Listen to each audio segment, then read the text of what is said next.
Hello guys, कैसे हैं? उम्मीद करते हैं अच्छे होंगे। आज हम लोग आज होली है, होली मना रहे हैं।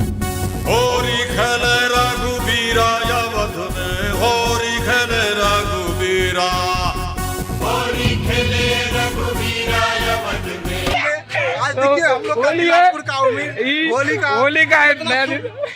सुबह शर्म नहीं आए, देखे नहीं अपनी उमरिया।